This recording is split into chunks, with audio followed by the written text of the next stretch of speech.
আসসালামু আলাইকুম স্যার। আশা করি আপনারা সবাই ভালো আছেন। আমরা এই চ্যাপ্টার থেকে ৩ ধরনের ম্যাথ করার কথা ছিল, তাই না?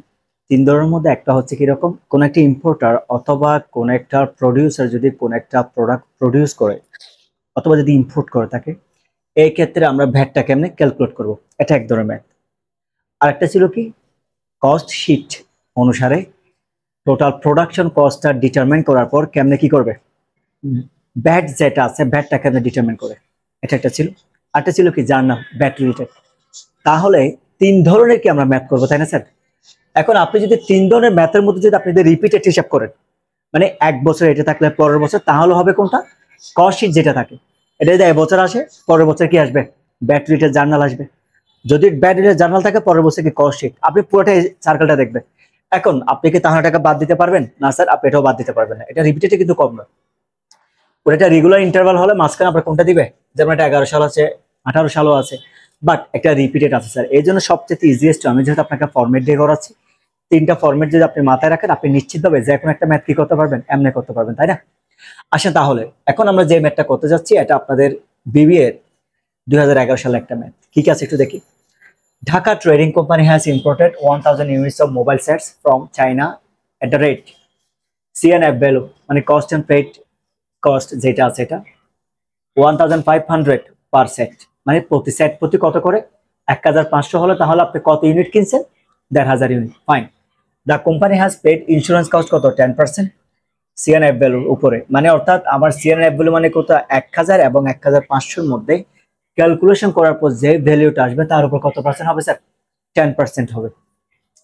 এরপর বলছে for this import the tax authority has imposed মানে আরোপ করা, like apply import duty at 60%, 60% করে ইম্পোর্ট ডিউটি, ব্যাট কত পার্সেন্ট, 50%, সাপ্লিমেন্টারি ডিউটি এট কত, 10%। এখন স্যার আমরা সবাই যখন ম্যাথগুলো করবো, ম্যাথের মধ্যে শুধু একটাই ডিস্টারবেন্স আছে, এটা কোনটা জানেন, এই সাপ্লিমেন্টারি ডিউটি।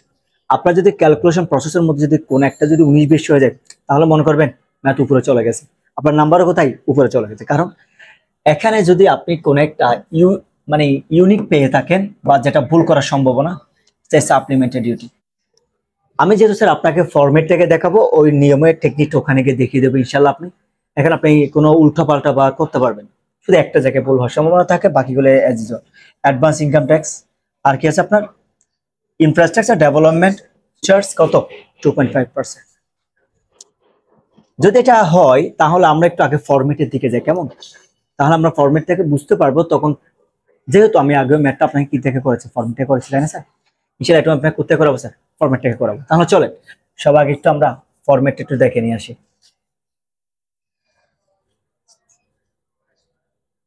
স্যার আমরা যদি একটা প্রথমে ফরম্যাটটা খেয়াল করি, তাহলে প্রথম স্টেজ আমার কি করতে হবে দেখেন, সিএনএফ কস্ট আমার বের করতে হবে, কেমন? এটার সাথে চার্জেস ফর অ্যাসেসেবল ভ্যালু। এখন অ্যাসেসেবল ভ্যালুর ক্ষেত্রে দুটো জিনিস আমরা অ্যাড করি, কি কি, একটা ইন্স্যুরেন্স, একটা landing charge and clearing charge. এখন ব্যাপারটা হচ্ছে, আপনি অনেক সময় আপনার ম্যাথের মধ্যে কি দেখবেন জানেন, ইন্স্যুরেন্স দেওয়া আছে, landing charge and clearing charge এটা দেওয়া নেই, কোনো সমস্যা নেই। যখন দুইটা দেওয়া না থাকবে বা দুইটা দেওয়া না থাকে, তখন আপনি কিভাবে লিখবেন খেয়াল করেন। ধরেন শুধু ইন্স্যুরেন্স আছে, তাহলে আপনি এখানে কি লিখেন, সিএনএফ ভ্যালু লিখেন না, অর্থাৎ সিএনএফ ভ্যালুর সাথে আপনি ইন্স্যুরেন্স যদি অ্যাড করেন, শুধু এই যে সিআইএফ মানে কস্ট ইন্স্যুরেন্স এন্ড কি ফ্রেট, শুধু একটা বাড়তি জিনিস আসবে, এটা মানে আপনি অ্যাসেসেবল ভ্যালু দিয়ে পুরোটা তখন না লিখে আপনি আলাদা করে লিখবেন।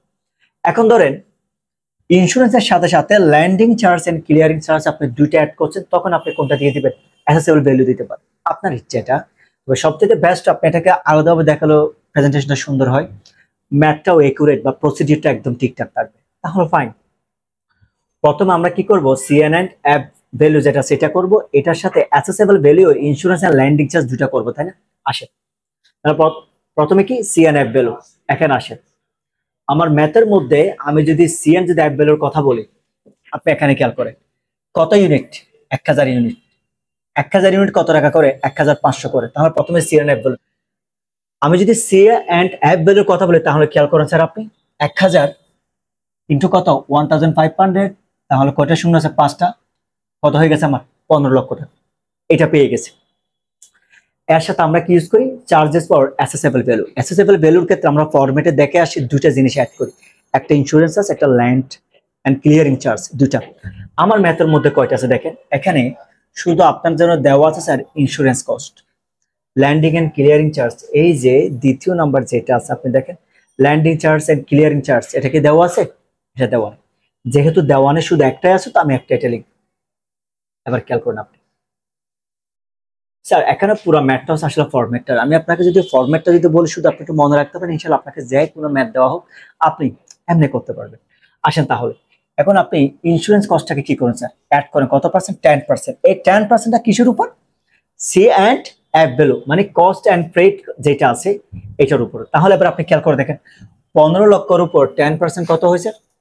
1,50,000। আমার এখানে ল্যান্ড চার্জ অথবা ক্লিয়ারিং চার্জ নামে কোনো এক্সপেন্স নেই। তার মানে এই জন্য আমি এটাকে দুইটাকে যোগ করার পর যে অ্যামাউন্টটা আছে, এটাকে আমি অ্যাসেসেবল ভ্যালু না লিখে কি লিখছি? সিআইএফ ভ্যালু, মানে cost of insurance and freight.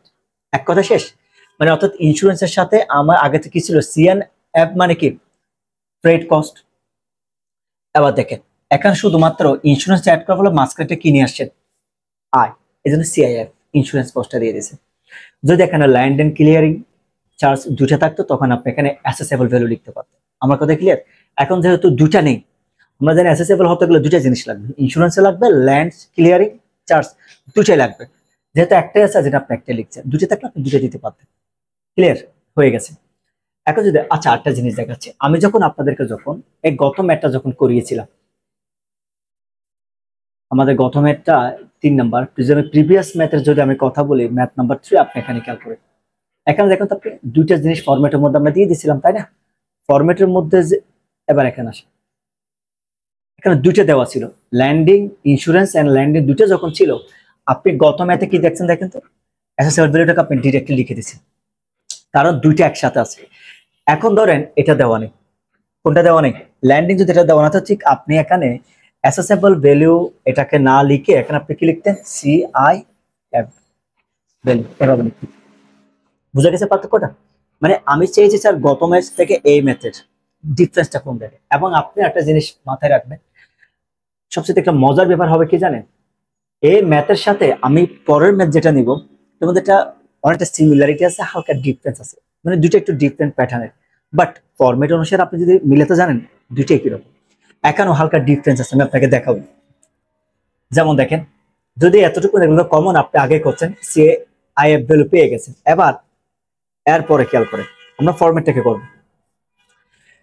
এরপর যেটা হয়, আমার যতগুলো ইম্পোর্ট ডিউটি থাকে, ভুল করার জায়গাটা কোথায় খেয়াল করে, এই যে সাপ্লিমেন্টারি ডিউটি যেটা আছে, আপনি যদি আগে ইনপুট ডিউটি যদি বের করতে না পারেন, এটা না করে যদি আপনি সাপ্লিমেন্টের আগে দিয়ে দেন, পুরো ম্যাথ আপনার ভুল। ইনপুট ডিউটি, সাপ্লিমেন্টারি ডিউটি, আদার ডিউটি গুলো সবসময় পরে থাকবে স্যার, কেমন? এবার আপনি এখানে আসেন, ভুল করার জায়গাটা কোথায়? আমি যে বললাম, এখানে আপনাকে যদি একটা ম্যাথ ডিস্টারবেন্স করে কোন একটা পয়েন্টের মধ্যে, ম্যাথের মধ্যে, সাপ্লিমেন্টারি ডিউটি, কারণ আপনি ইনপুট ডিউটির আগে কখনো সাপ্লিমেন্টারি বের করতেই পারবেন, এটা স্টেপ, এই জন্য এটা একটা মাথায় রাখেন। তাহলে এবার আপনি খেয়াল করেন, ইনপুট ডিউটি অনেক সময় ম্যাথের মধ্যে দেখবেন সাপ্লিমেন্টারিকে আগে দিচ্ছে, ইনপুটকে পরে দিচ্ছে, আপনি আগে আসি বিধে আগে করবেন, এটা না। আপনার মাথায় রাখতে হবে এটা, আমার যে একটা অ্যাসেসেবল ভ্যালু থাকবে, আমার এখানে অ্যাসেসেবল ছিল না, কারণ কেন? ল্যান্ডিং এন্ড ক্লিয়ারিং চার্জ এটা দেওয়া নেই, এই জন্য আমি সিএআইএফ ভ্যালু যেটা আছে, এটা যাই হোক না কেন, এটার সাথে আপনার দুটো জিনিস অ্যাড করতে হবে। প্রথমত ইনপুট ডিউটি, ইনপুট ডিউটি কত আছে? ইনপুট ডিউটি আমাকে বললো 60%, তাহলে 16,50,000 যেটা পেয়েছি আমি, এটার উপর কত পার্সেন্ট? 60%, মানে 9,90,000 টাকা। এটাকে আপনি প্লাস করে কত হয়? 26,40,000। দেখছেন, ইনপুট ডিউটি পাওয়ার পরে যে অ্যামাউন্টটা থাকে, এটার উপর আপনার সাপ্লিমেন্টারি ডিউটিটা কি করতে হবে? বের করতে হবে। এখানে এই জিনিসটা আপনার মতো রাখতে হবে। তাহলে আমি কি বললাম, অ্যাসেসেবল ভ্যালু যেটা থাকবে, এটার সাথে প্রথমে আপনি ইনপুট ডিউটিটাকে কি করবেন স্যার? প্লাস করবেন, কেমন? ইনপুট ডিউটি প্লাস করার পর যে একটা ভ্যালু আসবে, সেটার উপর আপনি কি করবেন? সাপ্লিমেন্টারি যে একটা ডিউটি আছে এটাকে করবেন। তাহলে ভুল করার একটা জায়গায় বা যে একটা কনফিউশন হতো, এটাকে আমি ক্লিয়ার করে দিলাম ইনশাআল্লাহ, এটা যদি হয়ে যায়। আবার সাপ্লিমেন্টারি ডিউটি আমাকে কত পার্সেন্ট বলছে দেখেন? 10%। তাহলে 26,40,000 উপরে আপনি 10% দেখেন। স্যার এখানে একটা জিনিস আমি আবার একটু রিমাইন্ডার দিচ্ছি, আমার এখানে পার্সেন্টেজে দেওয়া আছে, মোস্ট অফ দ্য ম্যাথ এখানে এরকমই থাকে। যদি হ্যাঁ কোনো কারণ যদি রাউন্ড ফিগার থাকতো, ধরেন এখানে সরাসরি পার্সেন্টেজ না দিয়ে বলা হলে কিরকম, ইনপুট ডিউটি 10,000 টাকা, সাপ্লিমেন্টারি ডিউটি 12,000 টাকা, টেনশন নেওয়ার কিচ্ছু নেই। বা 8,000 টাকা, তখন আপনি যেটা করবেন সরাসরি দুটো যোগ করে এখানে বসে দিতে পারতেন। যেহেতু আমার এখানে পার্সেন্টেজ দেওয়া আছে, আমরা এগুলো মূল টাকার উপরে আস্তে আস্তে ক্যালকুলেশন করে করে আমার আসতে হচ্ছে। জিনিসটা বোঝা গেছে? এই জন্য ভুল করার জায়গাটা হচ্ছে কোন জায়গায়, ইম্পোর্ট ডিউটি যদি আপনি আগে বের না করে কখনো সাপ্লিমেন্টারি ডিউটি বের করতে পারবেন। কথা ক্লিয়ার? ওই একসাথে টাকা দিয়ে ফেললে তখন আপনি উল্টা পাল্টা করেন, লাইক উপরে নিচে দিলেও তেমন ভুল হবে না। কিন্তু আমি আপনাকে সাজেস্ট করবো আপনি যে কোনো একটা নিয়মে মেনটেন করেছেন, যেমন ইনপুট ডিউটি যে এক্সাক্ট প্রসিডিওর আছে আপনি রাইট ওয়েতে রাইট ভাবে যান। তাহলে সাপ্লিমেন্টারি ডিউটি হয়ে যাওয়ার পর যে অ্যামাউন্টটা হয় এটাকে বলি আমরা কিসের, ইনপুট ভ্যালু। ফাইন, আমরা ইনপুট ভ্যালু পেয়ে গেছি। এখন কারণ স্যার আমি যদি আমার ভ্যাটটা যদি ডিটারমিন করতে যাই, সবসময় আমার ইনপুট ভ্যালুটা কি করতে হবে স্যার, বের করতে হবে। ইনপুট ভ্যালু, আচ্ছা ঠিক আছে, আমি জিনিসটা আপনাকে এইভাবে দেখাই আরো যতটুকু থাকছে। যেমন এখানে আমরা যদি ফরম্যাটটা খেয়াল করি, ইনপুট ডিউটি আছে, সাপ্লিমেন্টে আদার ডিউটি তো এখানে নেই, আছে নাই বিদায় এগুলো যে অ্যামাউন্টটা পেয়ে গেছে এটাকে আমরা সরাসরি বলতেছি কি স্যার, ইনপুট ভ্যালু। ওখানে এটার উপর আমি কি করব, আদার্স কস্টিং থাকলে বা সেল ভ্যালুর উপর কত বলে থাকবে, কিন্তু আমাকে সেল ভ্যালুর উপর আপাতত ম্যাথের রিকমেন্ড যদি আসে সেটা আমরা যাচ্ছি, আগে ফরম্যাট পুরোটা দেখেন। এখন ইনপুট ভ্যালুর উপর আমি কি করবো, আগে আমার ভ্যাটটাকে অ্যাপ্লাই করব। আপনি এখানে খেয়াল করেন, ওকে, আমার ইনপুট ভ্যালু আছে কত, 29,04,000। এটার উপরে কত পার্সেন্ট ধরতেছি আমি, 15%। কারণ স্যার কেন, এটার উপর আগে কখনো ভ্যাট কি করা হয় না, ধার্য করা হয় না। ওই যে আমাদের মধ্যে সবার মধ্যে একটা কনফিউশন থাকে, কখন কিরকম, মানে কখন 15% ডিরেক্টলি হয় আর কখন 15/115 হয়।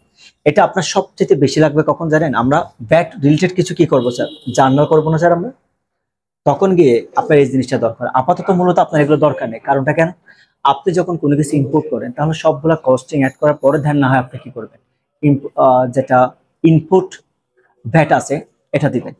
সেলস করে তখন আপনি আউটপুট ভ্যাটটা করবেন।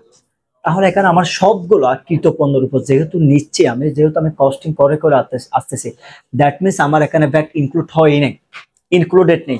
যেখানে ভ্যাট ইনক্লুডেড থাকে না সেটার উপর আমরা সরাসরি কত পার্সেন্ট নিচ্ছে, 15%। এই জন্য আপনি 15% দেন।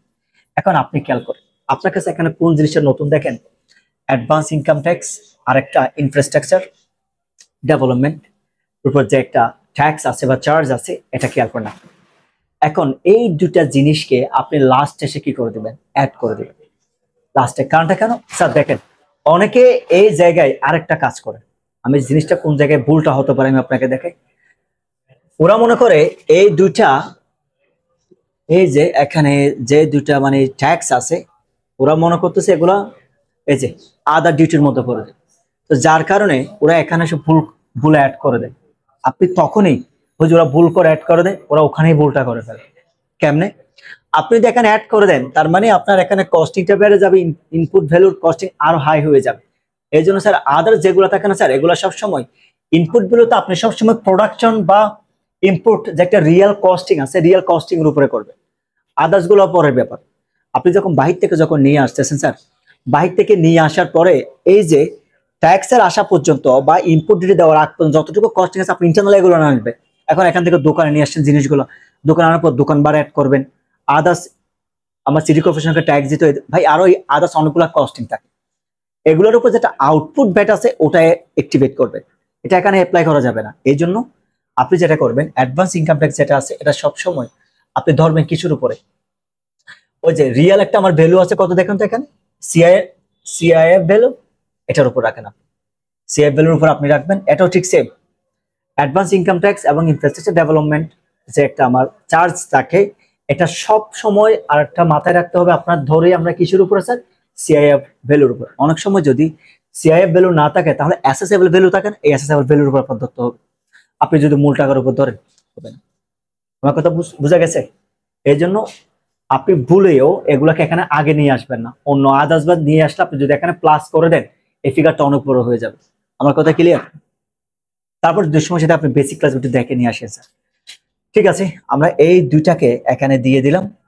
কত পার্সেন্ট করে বলছে, 2.5% বলছে একটা, আরেকটা দুটো 2.5%, আমি দুটো একিরেট প্লাস করার পর যে অ্যামাউন্টটা হবে এটাকে আমরা পাই total cost of mobile set.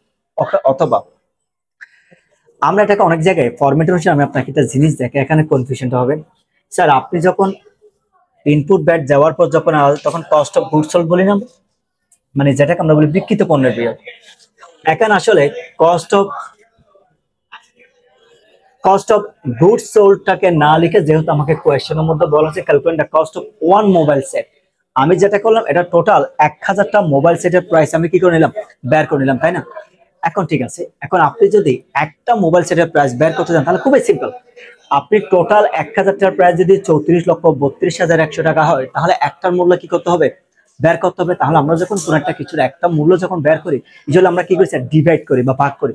এবার আপনি যেটা করেন, 1000 দিয়ে আপনি এটা ডিভাইড করে দেন, আমার টোটাল ভ্যালু কত আসছে দেখেন তো, 34 লক্ষ কত 32,100, তাই না? এটাকে আপনি যদি 1000 দিয়ে ডিভাইড করেন তাহলে প্রতিটার মূল্য কত আছে, 3422.10 করে চলে আসবে। এখন আপনি যদি এখানে খেয়াল করেন, আমি মোবাইল সেটের প্রাইসটা কি করলাম, ওয়ান মোবাইল সেটের প্রাইসটা আমি বের করে নিলাম। স্যার তাহলে আমার রিকমেন্ড আসলে এখানেই শেষ, কারণ দেখেন আমাকে বলা হয়েছে কি, calculate the cost of one mobile set including all taxes and bat.